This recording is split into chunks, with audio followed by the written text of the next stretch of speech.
久违了，赤峰尊。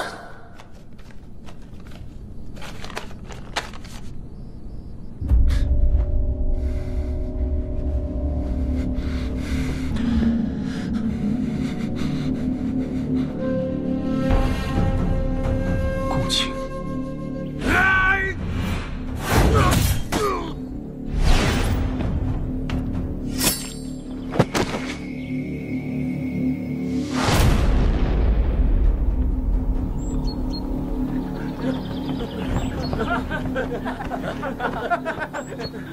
换上次留守最末的那个修士来，他叫什么？回宗主，他叫孟瑶。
聂宗主，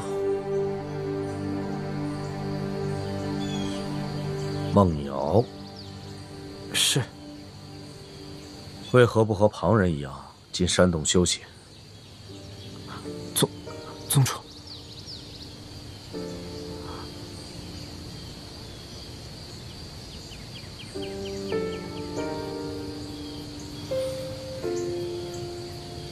跟我走。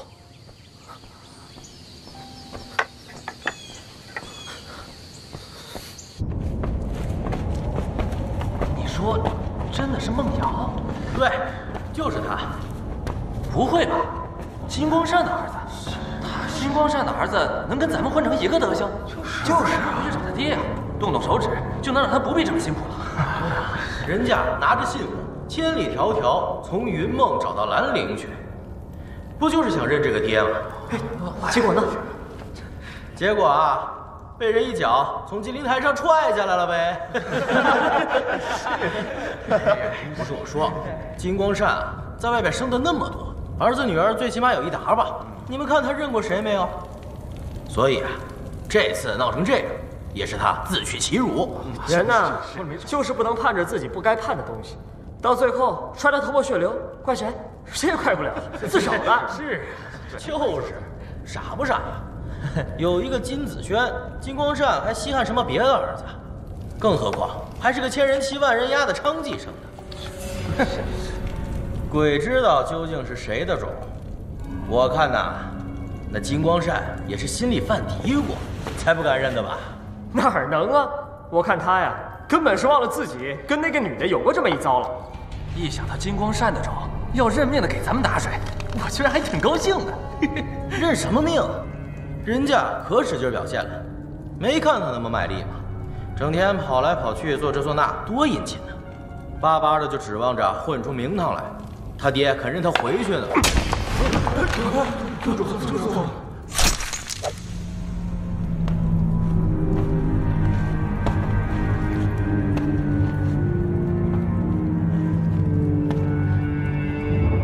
喝着别人辛苦给你们送的水。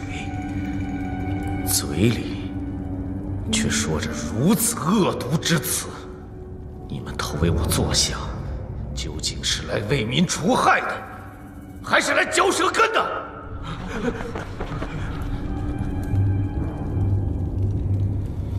孟瑶，宗主，男子汉大丈夫，站得直，行得正。这些人越是在你背后大放厥词，你越要做的，让这些人无话可说。从今以后，你就是我的副将。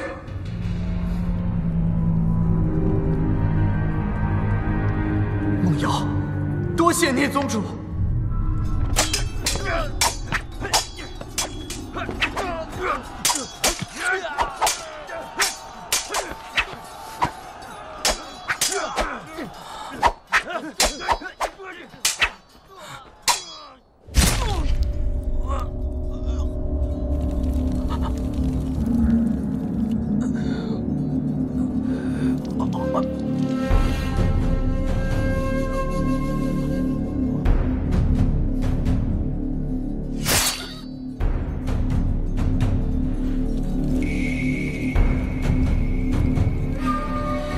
孟瑶，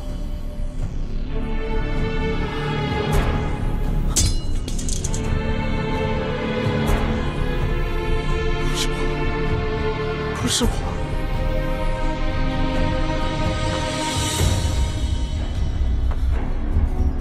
真的不是我，真的不是我。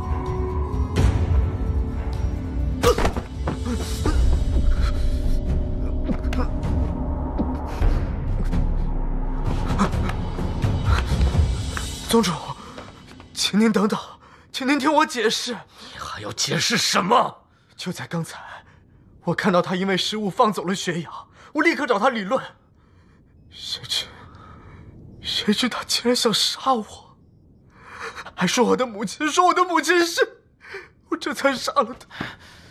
你撒谎！若真是忍无可忍，一时气昏了头，杀人时又怎会是你方才那副表情？又怎会特意用温氏的剑？又怎会伪装成血阳所为？你分明是处心积虑，蓄谋已久。总领前几日跟我说过，那天，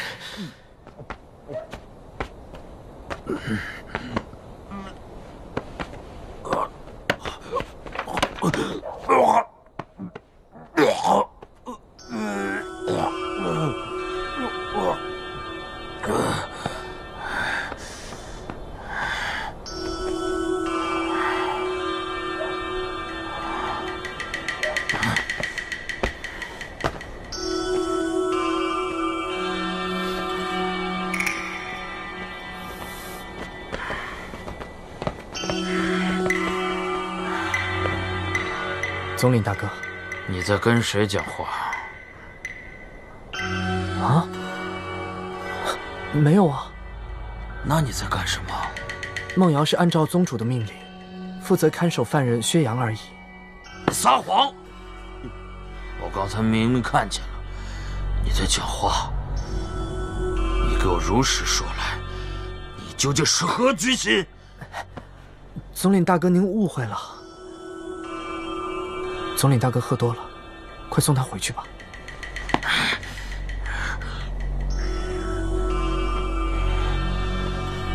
哼，长戟之子。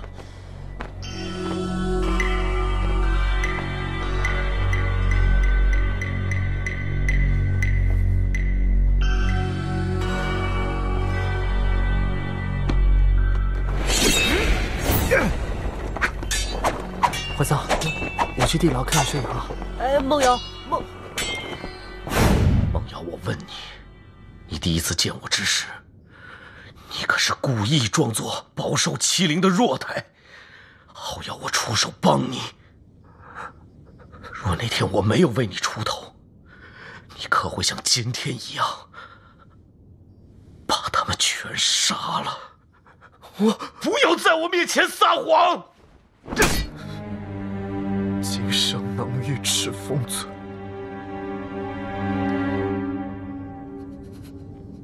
孟瑶无悔。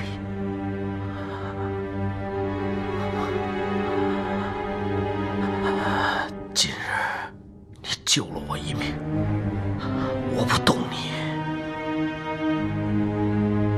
你走吧，我不管你是回金氏还是去哪里，总之，永远不要再回来。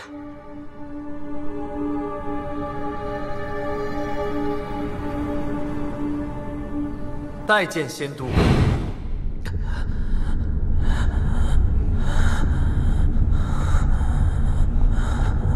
聂宗主，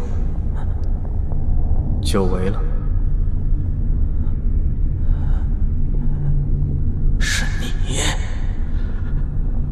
是你！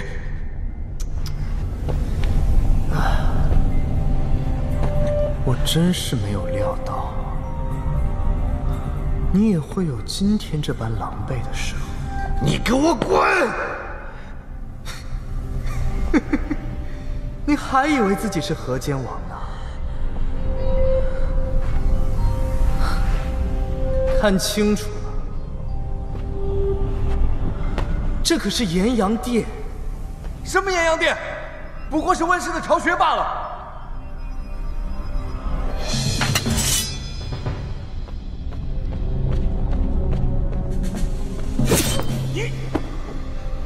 走狗，有本事把我也杀了！好啊。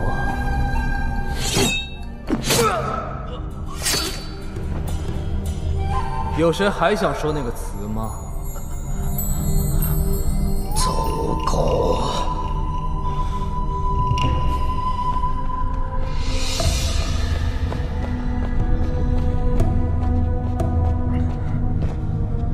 聂宗主，您不如看看这是什么。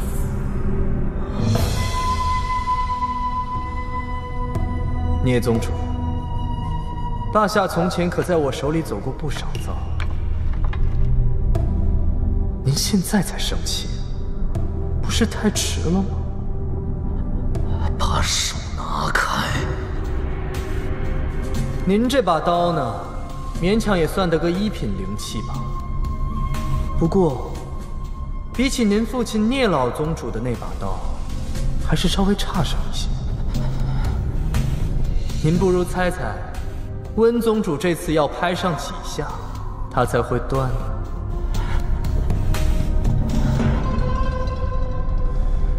我记得那断刀送回去的时候，老宗主就死了，气死！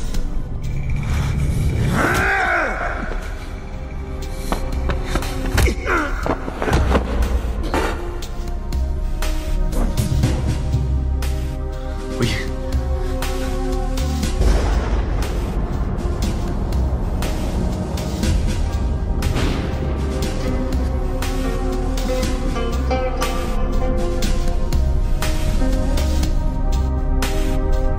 明觉兄，西辰，你终于醒了。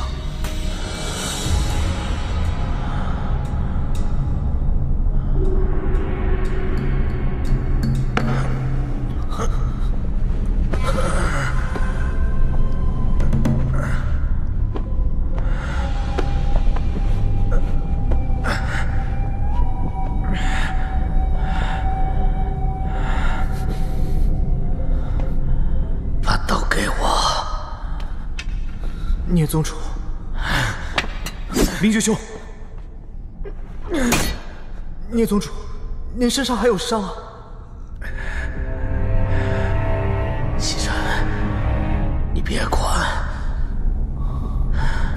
你方才杀我聂家修士的时候，方才那形势是我没有办法。什么叫没有办法？做不做在你，杀不杀也在你。真的在于我吗？聂宗主，你我若是异地而处，不会！明觉兄，西辰，让开！明觉兄息怒。宗君，明觉兄，当初他离开清河，我当为何没了他的消息？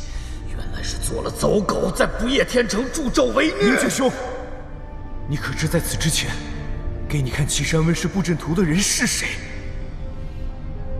你可知一直以来，我们的情报源头是谁吗？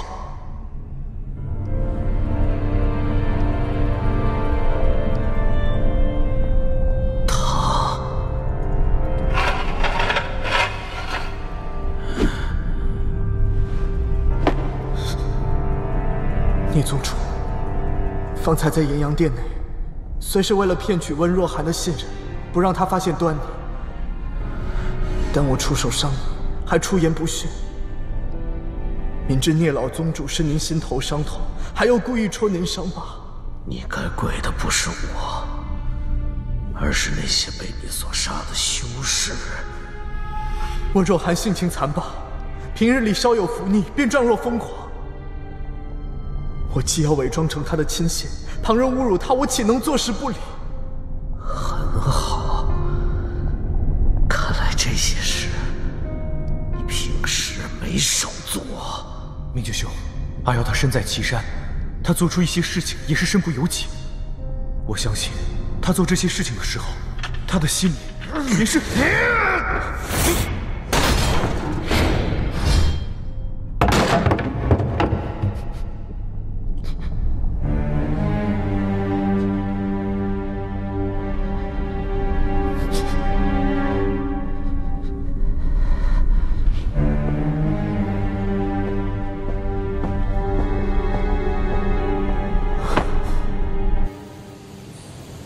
如有一心，千夫所指，天人共怒。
好了，听过二哥弹的琴了，我这就把我这把砸了。阿瑶的琴在姑苏以外也算是很好了，如若能得到名师的指点，定当一日千里。名师就在我眼前，那可不敢劳烦。蓝先生要教什么？清心音如何？好。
魏婴，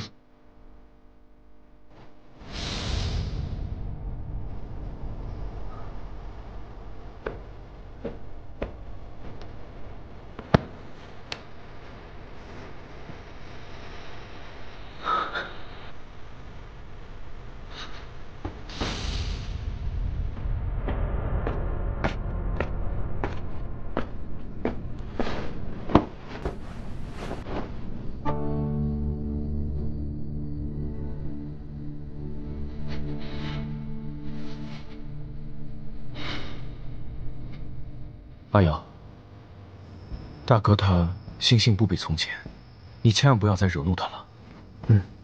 他最近深受道灵侵扰之苦，若不是你日日给他弹清心音的话，恐怕他……金光瑶，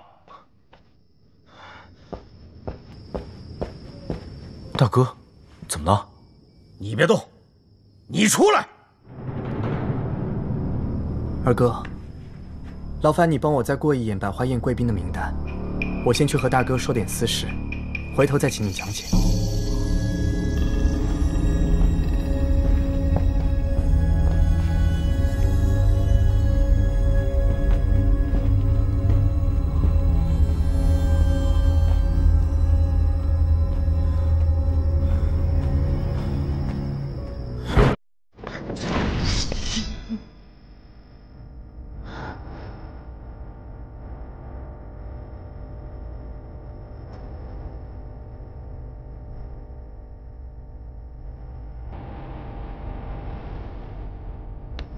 大哥，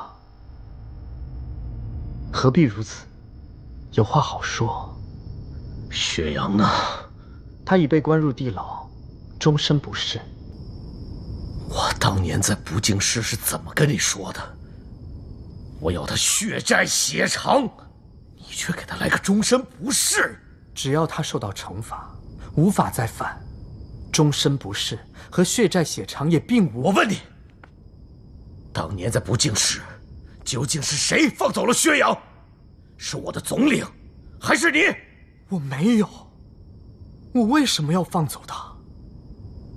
不过当初是当初，现在长平已经翻供，没有任何明确证据证明薛洋屠杀了常氏50人，而我父亲又一定要留下这个人。为什么？他身上还有一块阴铁，你不知道吗？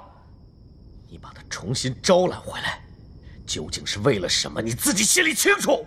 大哥，真的是我父亲的命令，我无法拒绝。你现在要我处置薛洋，我该怎么去跟他交代？孟瑶，你少在我面前耍花枪，你那一套，在我这儿早就通通不管用了。我那一套？我哪一套？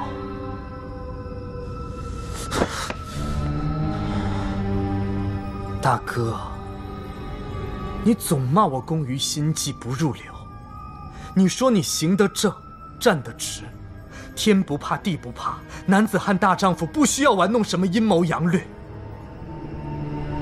好，你出身高贵，修为也高，可我呢？我跟你能一样吗？我一无修为根基，我长这么大谁教过我？二无世家背景，你以为我现在在兰陵京师站得很稳吗？你以为金子轩死了我就扶摇直上吗？金光善他宁可再接回来一个私生子，都没有让我继位的意思。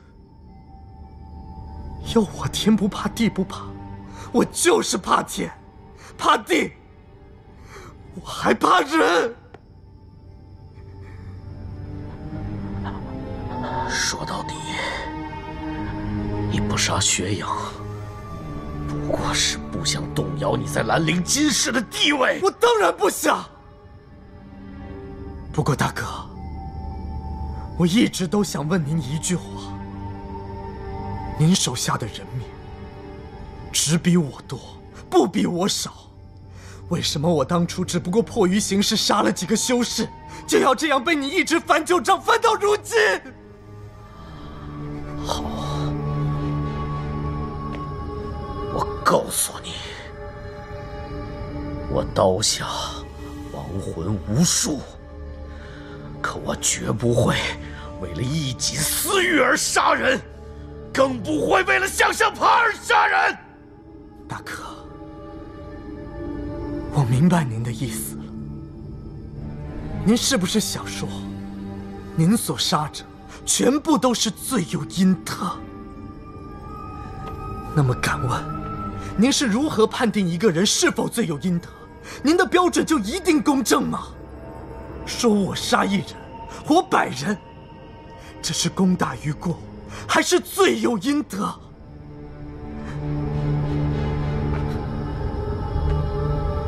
欲成大事，总要有些牺牲的。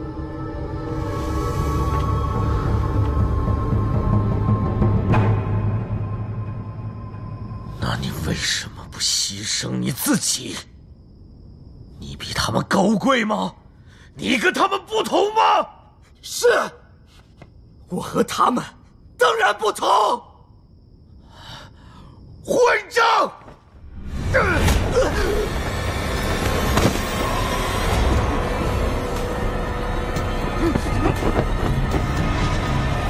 长计之子，无怪乎此。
大哥，又该给您谈清心印了。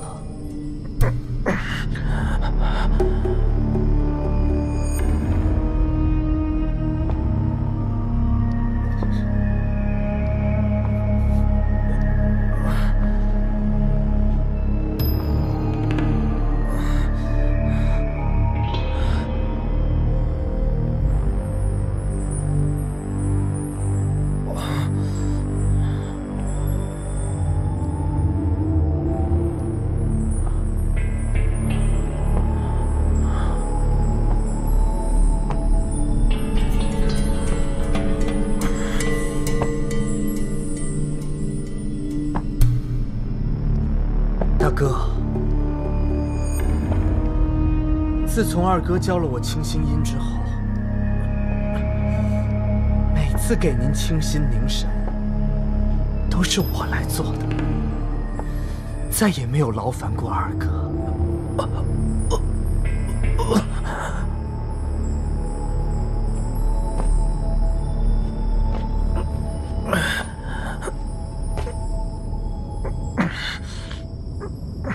大哥，不要怪小弟说你，你也太不细心了。你竟然没有发现，我弹的清心音和二哥弹的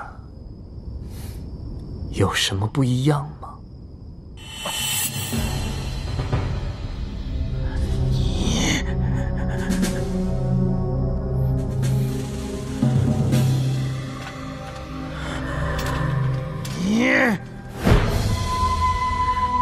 庶子，敢儿！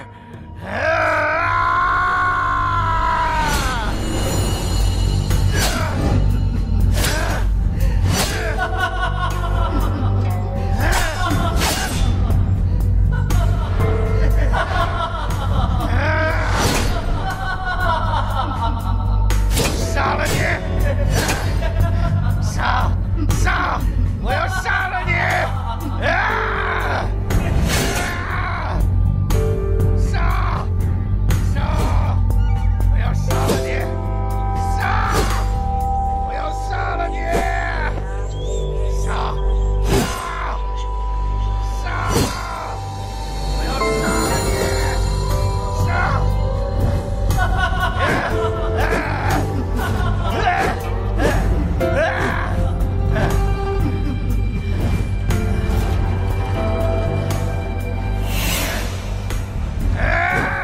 别过去，大哥已经不认人了。大哥，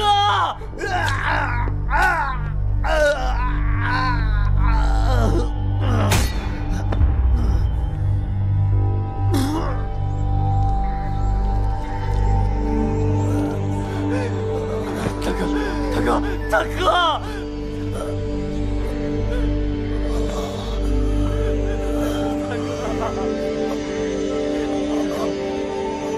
大哥，是我呀，大哥！大哥！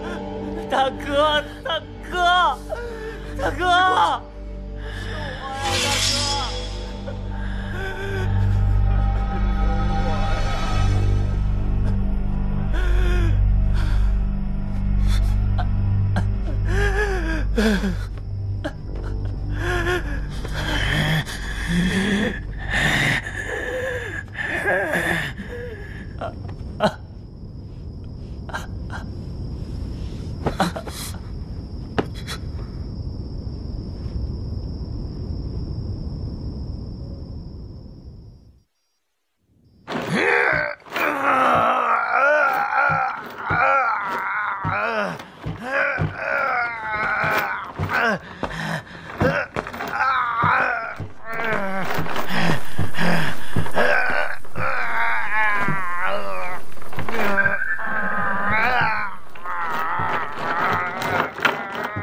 不行啊，我这儿只有半块阴虎符的威力，控制不住的。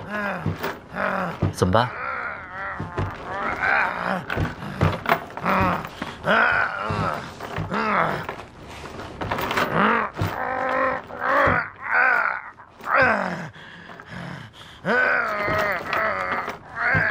杀了吧！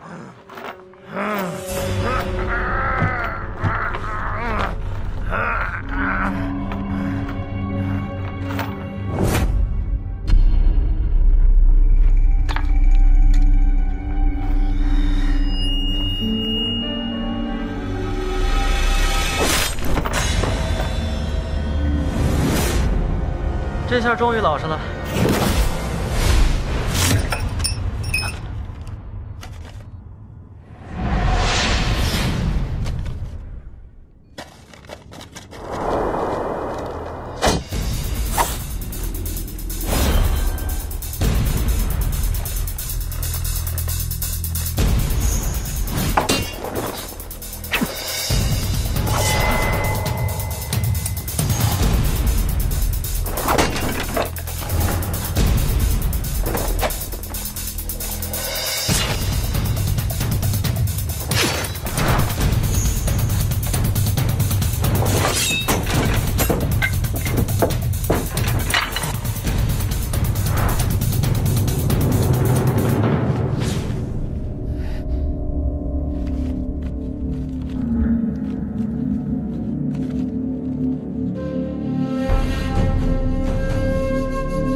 魏婴，醒来！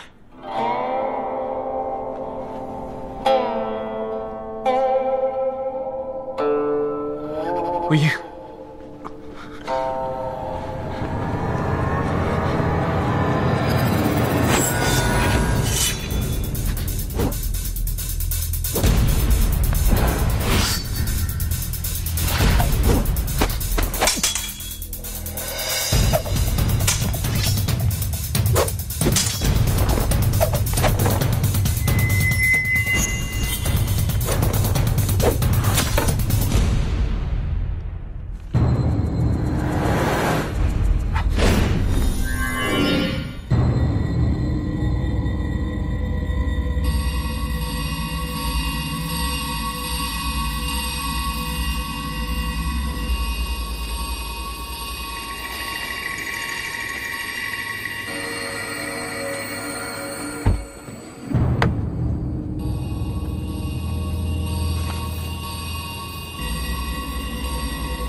放飞点，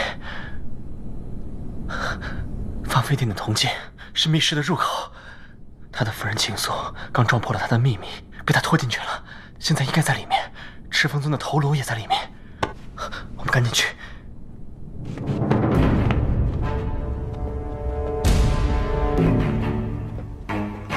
且慢，韩光君如此匆忙，可有要事？请容弟子先行，禀报仙都。让开，等你们禀报来不及了。让你们让开不让开吧？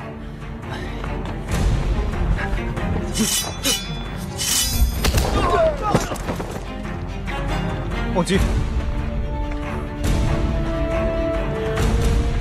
兄长在哪儿？放飞点。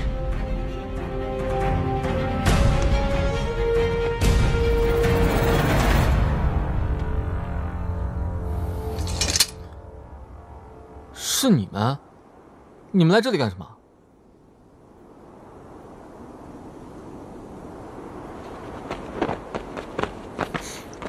等一下，这里是我小叔叔的寝殿，你们走错地方了吧？哎，站住！你们这样硬闯，到底要干什么？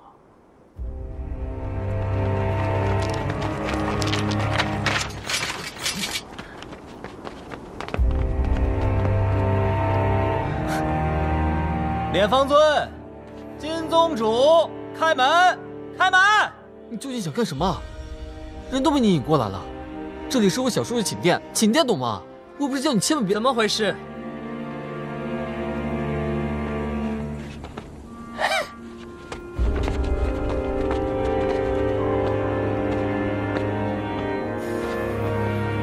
可是白日招待不周，诸位想在我这里再开一场夜宴吗？莲方尊，还好你来得及时啊！再来迟一点，您芳菲殿密室的好东西可就看不到了。密室？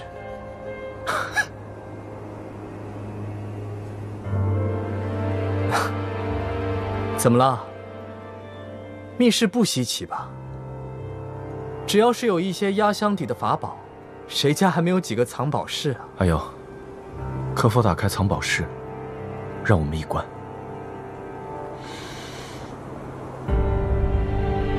二哥，既然叫做藏宝室，里面放置的东西必然是要藏起来的。忽然让我打开，这……打开。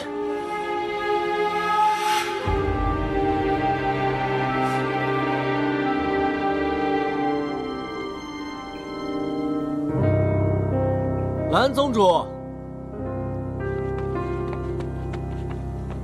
传言姑苏兰氏最重礼，如此看来，传言不过是传言罢了。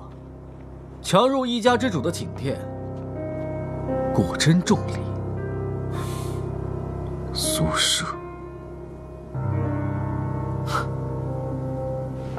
韩光君，苏舍，你当初叛逃兰氏，却对韩光君依旧亦步亦趋，他用琴你也用琴，请问你有什么资格说姑苏兰氏啊？传言姑苏兰氏最重礼，如此看来，传言不过是传言罢了。强入一家之主的寝殿，果真重礼。宿舍，韩光君，苏舍，你当初叛逃兰氏，却对韩光君依旧亦步亦趋，他用琴你也用琴，请问你有什么资格说姑苏兰氏啊？你又算哪根葱？算了，苏宗主，我这里边也没有什么见不得人的东西吧。二哥既然都这么说了，那我也只好打开给大家看看了。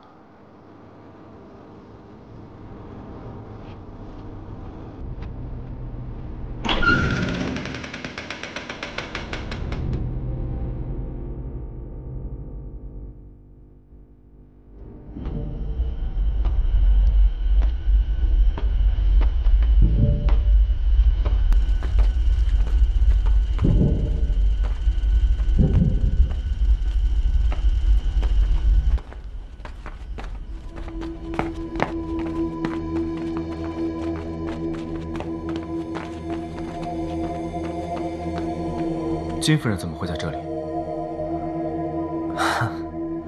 我们所有东西都是共有的，阿苏也经常进来看看。二哥，诸位，我这里就这么大，你们想看什么，请自便吧。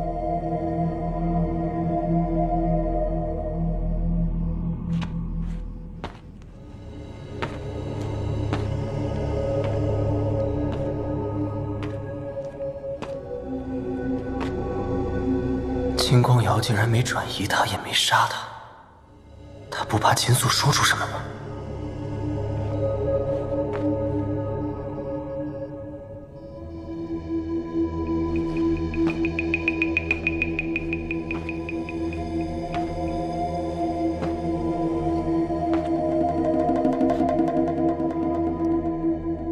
金夫人，夫人。原来莫公子带我们进密室，是为了会金夫人。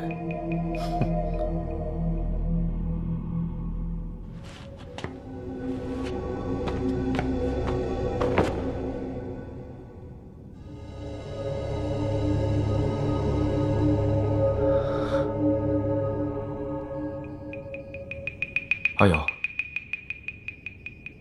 那是何物？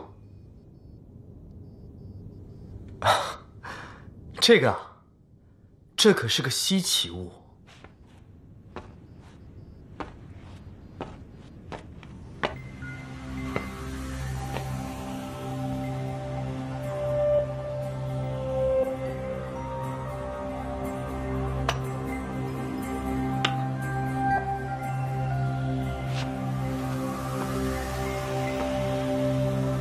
这支匕首，杀人无数，锋利无比。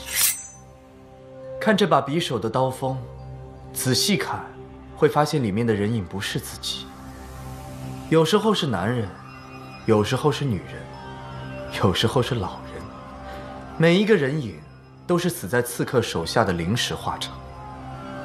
他阴气很重，所以我加了一道帘子，把它给封住了。这个莫非是？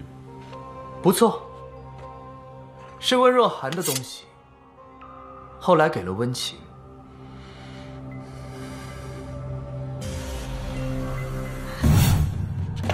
金夫人，阿苏，阿苏，阿苏，阿苏。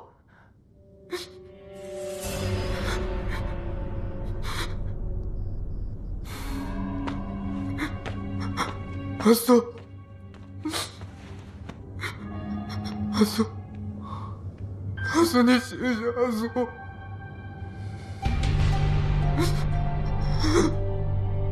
阿苏，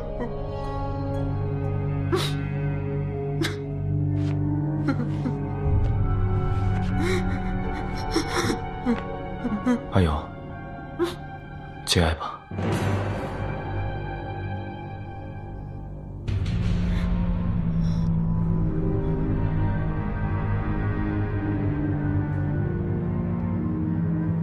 二哥，这到底是怎么回事？阿苏为什么会突然自尽？还有，你们为什么忽然聚在芳菲殿前，要让我打开藏宝室？你是不是有什么事没告诉我？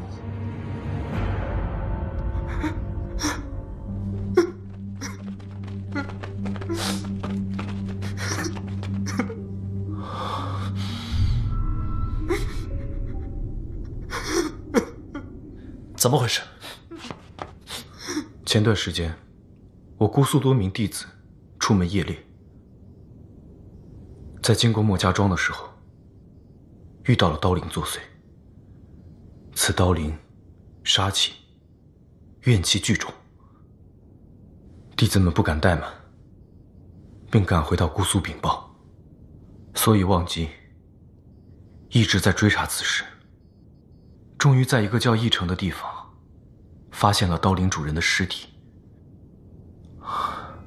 可尸体无头，无法辨认身份。但刀灵却显形了，形状是霸下的样子。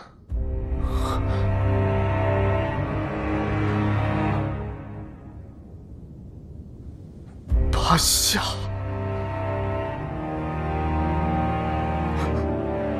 那尸体难道是大哥？怎么会？大哥失踪了这么多年，怎么会？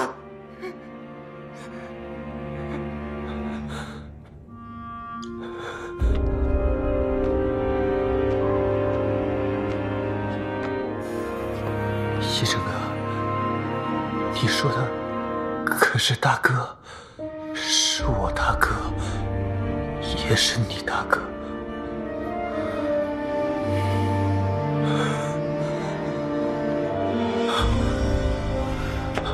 宗主，宗主，宗主，快叫大夫！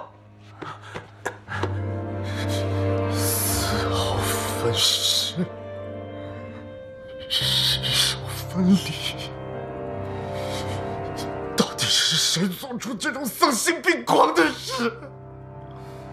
不知。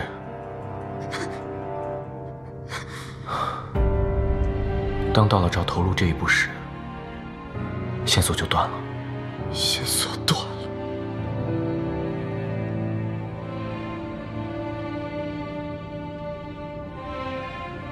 所以你们就上我这里来找。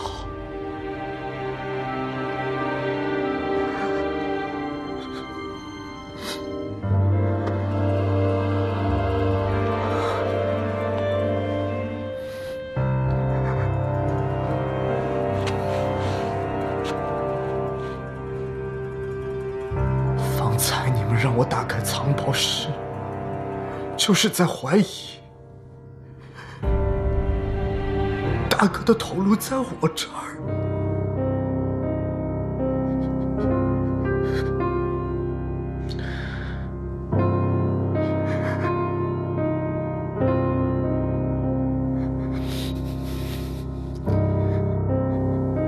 也罢，不提了。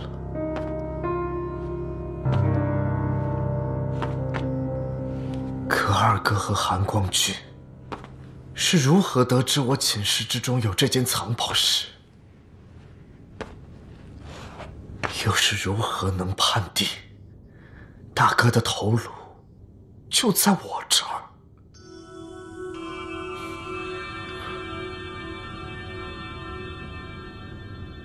我该怎么办？我该怎么说看到了聂明珏的头颅？怎么说潜入密室？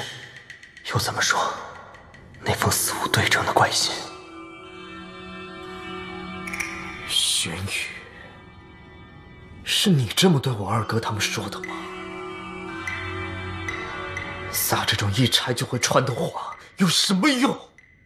莫玄宇，当初因为你品行不端，骚扰金夫人，而被金家逐出。而听近来传闻，你不知哪里入了韩光君的眼，竟然随侍身边，出入左右，成为莫逆。而素来以雅正闻名的韩光君，为何会留这样一个品性不佳的人在身边？真叫人费解。过往的事我就不提了，但请你据实交代。阿素莫名自尽，这里面你有没有做过什么手脚？收手！不要胡来的，应该是你韩光君才对。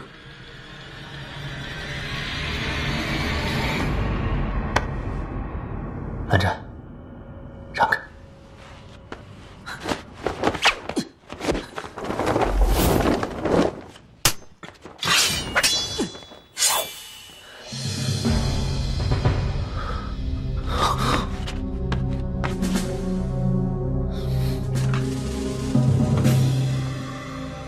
夷陵老祖，你就是夷陵老祖？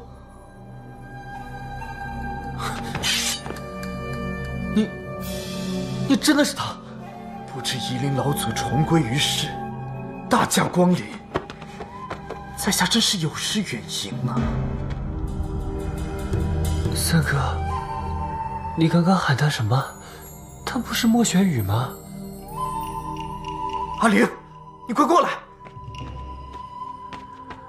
诸君千万小心，他把他的剑拔了出来，他一定就是夷陵老祖魏无羡。哎，难道谁能拔出这把剑，谁就是夷陵老祖啊？三哥，韩光君，你们双方是不是有什么误会啊？没有误会，他一定就是夷陵老祖魏无羡。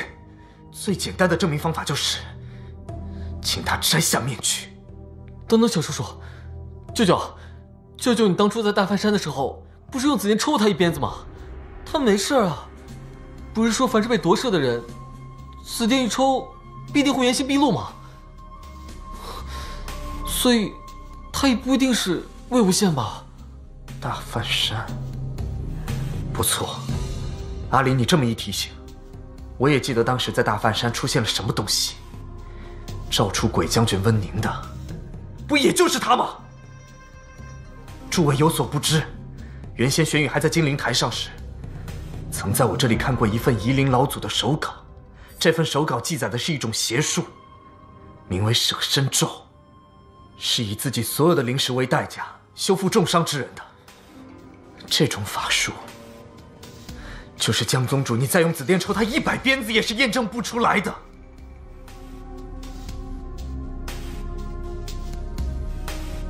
夷陵老祖，当年你跳下不夜天悬崖时，你的佩剑就被我兰陵金氏收藏了起来。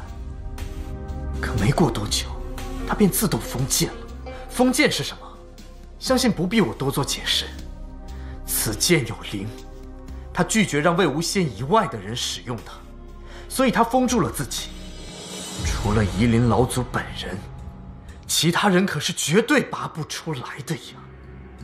封剑，而这位莫玄羽，当着你们的面，把这把尘封了16年的剑拔了出来。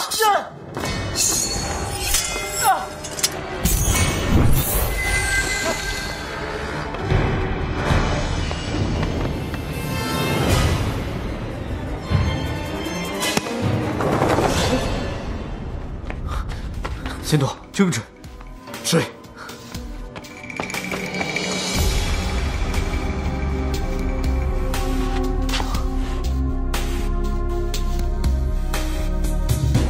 阿离，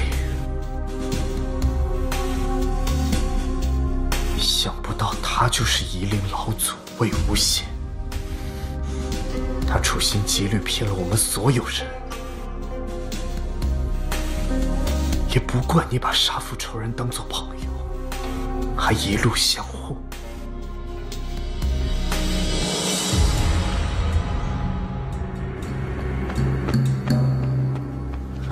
你给我追！追！快！抓住魏婴！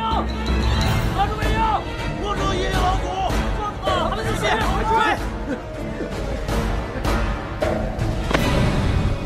安晨，不要过来！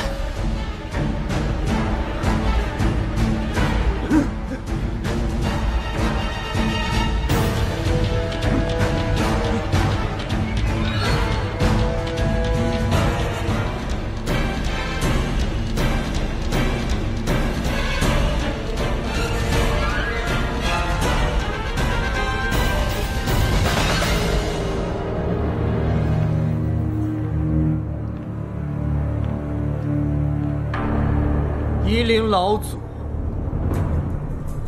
这时候你还不将你的面具摘下来？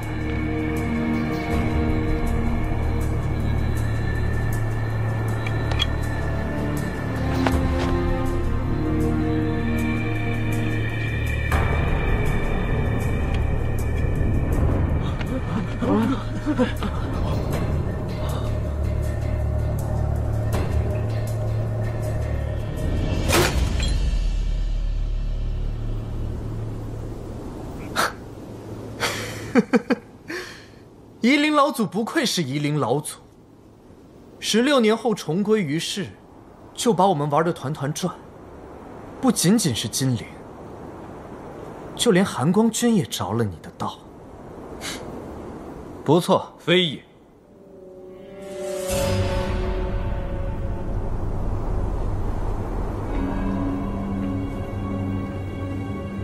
我早知道他是魏婴。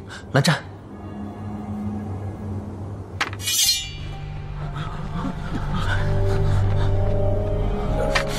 蓝湛，你不用如此。这种情况我早就已经习惯了，先跑再说。你就说是受了夷陵老祖的蒙骗，旁人不敢说你什么。魏婴，你记不记得，在云深不知处你问我什么？蓝湛，不过在那个时候，你真的信我吗？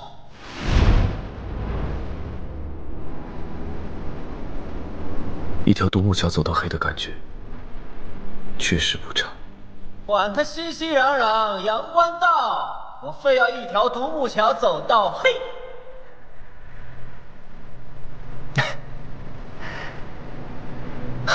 冷战呀，冷战。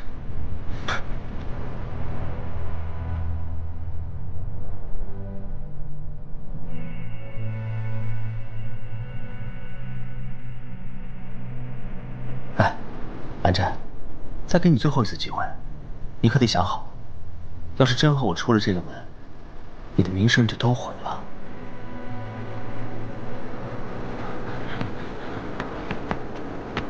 还打不打？话多。打！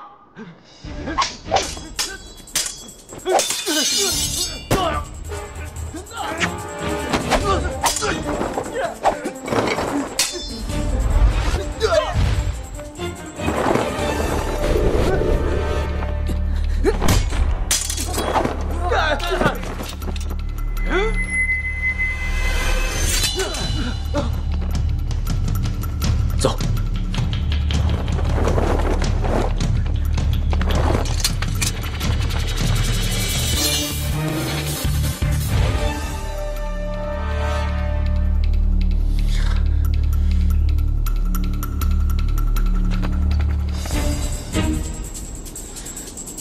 你是魏婴。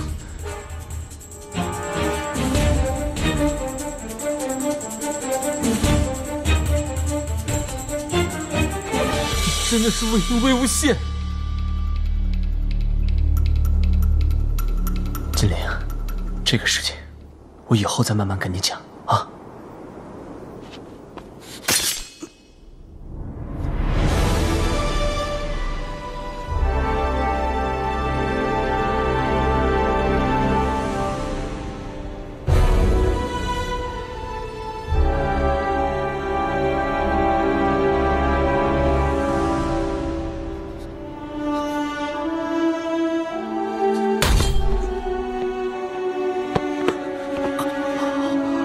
怎么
阴虎符终究不是正途，一旦心神不稳，就无法控制。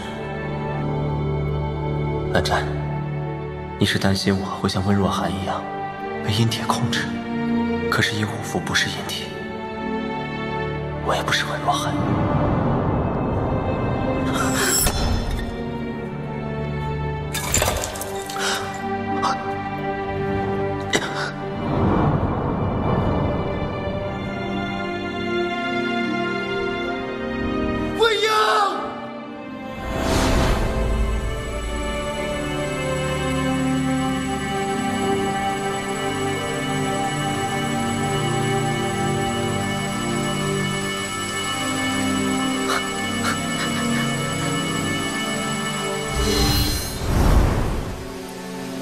笑什么？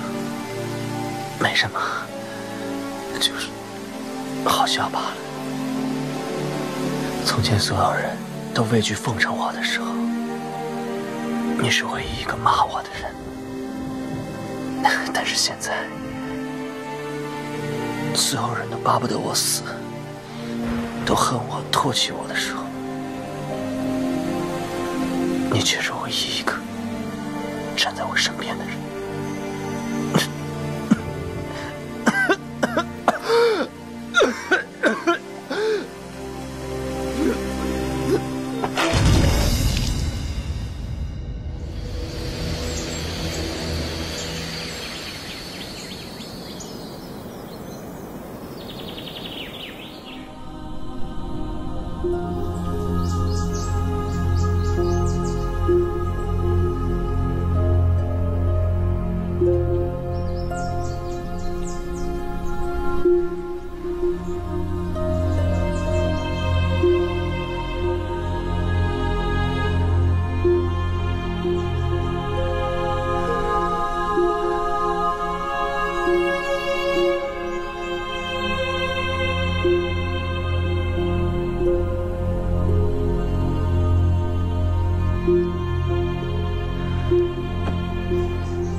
腹部的伤，伤，没事了。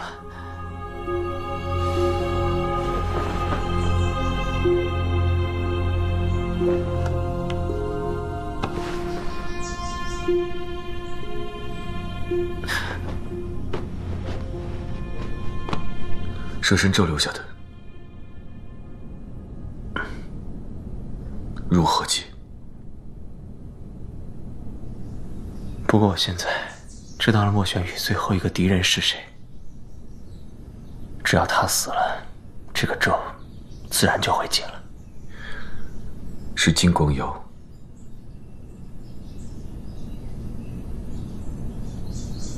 现在无论如何，我都不会相信莫玄羽是因为纠缠金夫人而被赶下的金鳞台。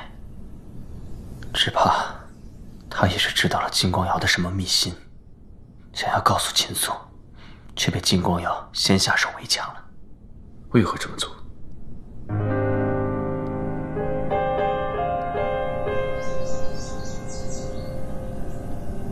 但是我敢肯定，莫玄羽知道的这件秘辛，肯定和写信的是同一个人，而这个人十有八九是一直引我们追查赤峰尊死因的人。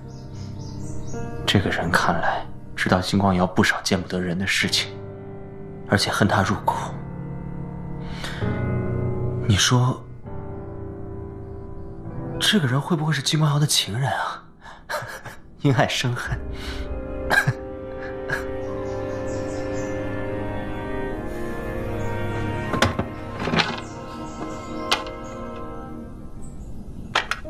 你的剑。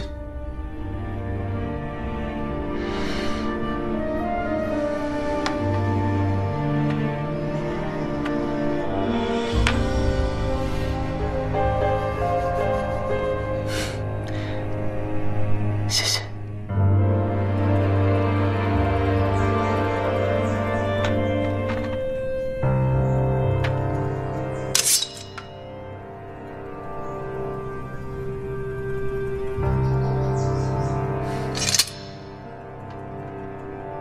说他当真自动封建了？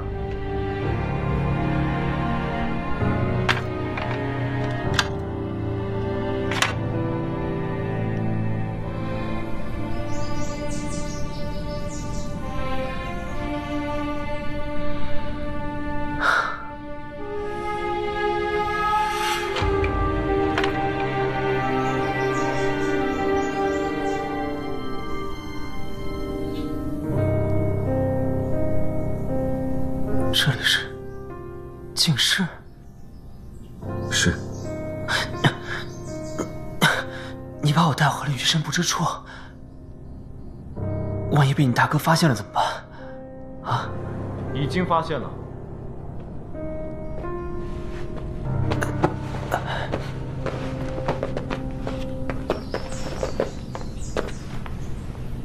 麻烦了，邹无君。是我让忘机带你回来的，在事情水落石出之前，就先请魏公子屈尊在这儿住下吧。只要有我在，他们还不敢上云深不知处要人。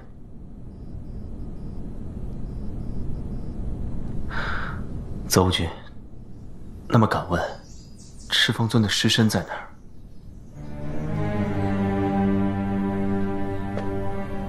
大哥的尸身，各世家已亲眼见过，眼下暂由怀桑保管。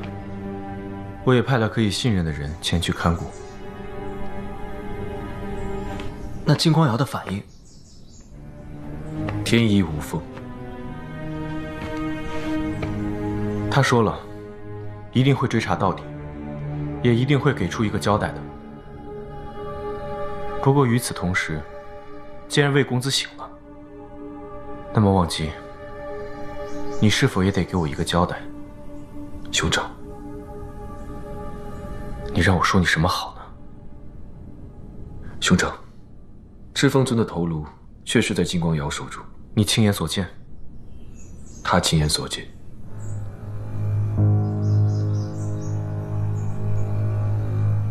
你相信魏公子？信。那金光瑶呢？不可信。忘机啊，你又是如何判定一个人是否可信的呢？你相信魏公子，可我也相信金光瑶。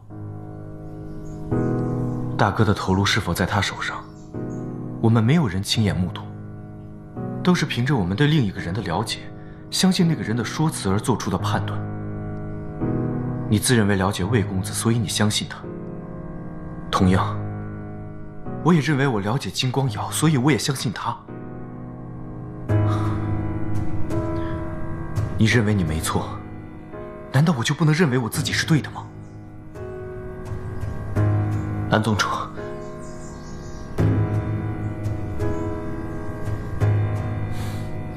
魏公子请放心，在事情查清之前，我不会偏袒任何一方，我也不会暴露你们的行踪，否则我就不会让忘机把你带回来，并为你疗伤了。多谢蓝宗主，愿意给魏某一个机会。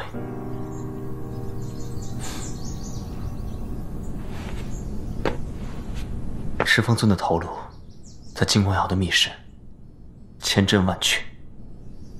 我非但见到了，还看到了一些其他的东西，不知道能不能当作证明。魏公子，也许你确实看到了一些东西，但是你不能证明，你就是在金陵台的密室看到的。此话不假。那我再说一些其他的东西吧。赤峰尊的直接死因，的确是因为走火入魔。但是蓝宗主，不觉得这一切都太巧合了吗？刀灵作祟是原因其一，但你有没有想过，这件事的背后，会不会还有其他的诱因呢？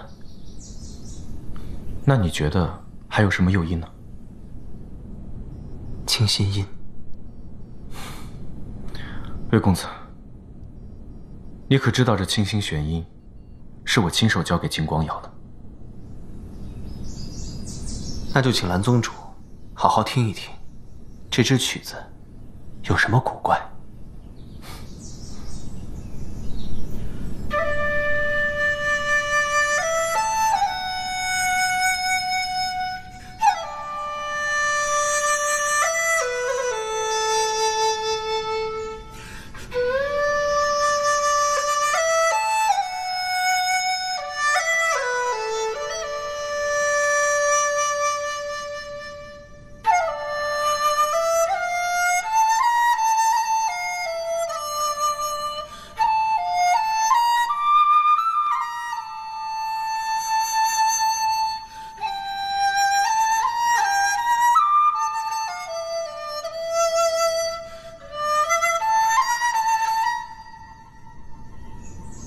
这支曲子是否是蓝宗主交给金光瑶的那支？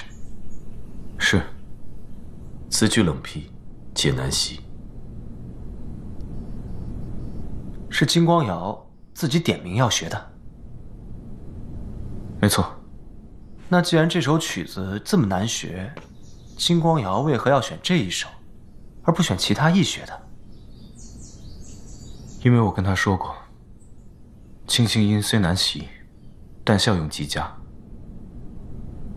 此曲确实刁钻。魏公子，刚刚不也是吹错了一段吗？我刚才吹错了？有一段错了。错了？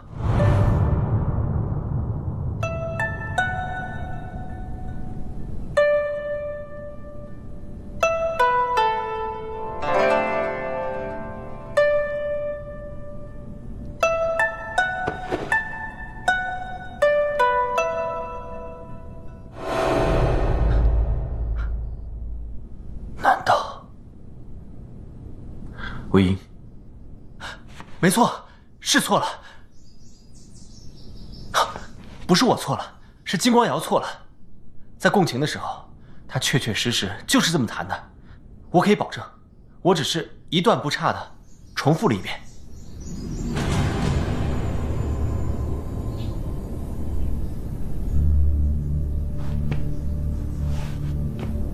难道是他学错了？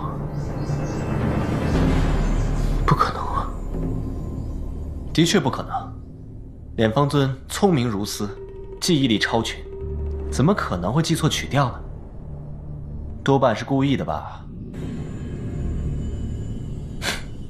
我再吹一次，还请二位仔细听我刚刚吹错了的那一段。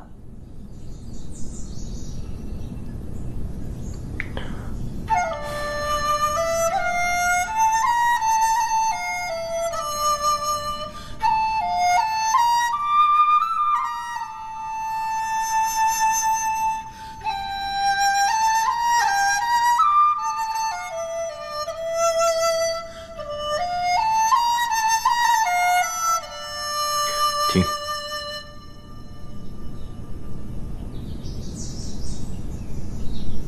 就是这段。果然是这一段。但是我觉得没有违和呀。确实没有违和，但一定不是清新音的部分。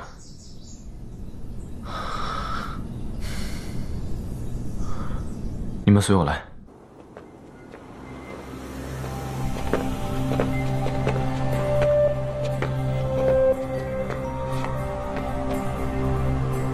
蓝宗主，这里能否找到旋律的来源？这里不行。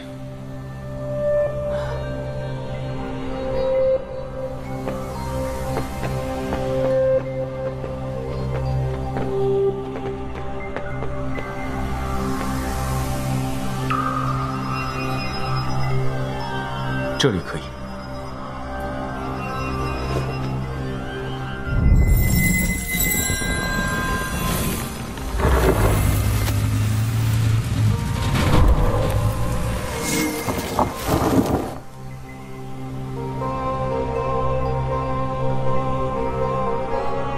这里是禁书室。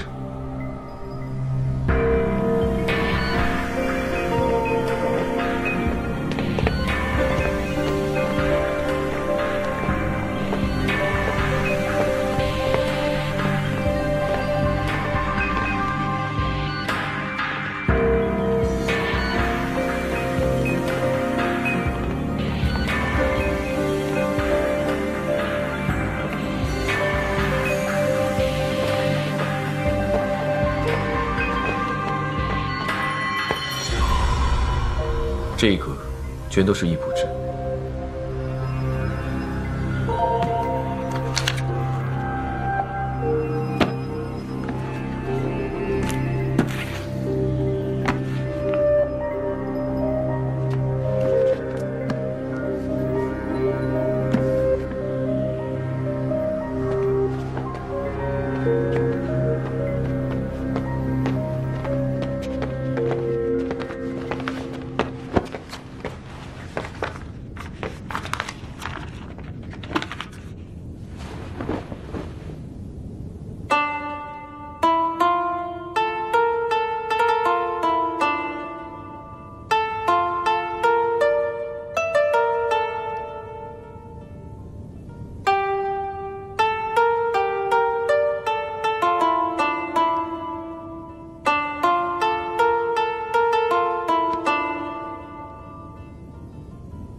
这本乱破抄到底什么来历？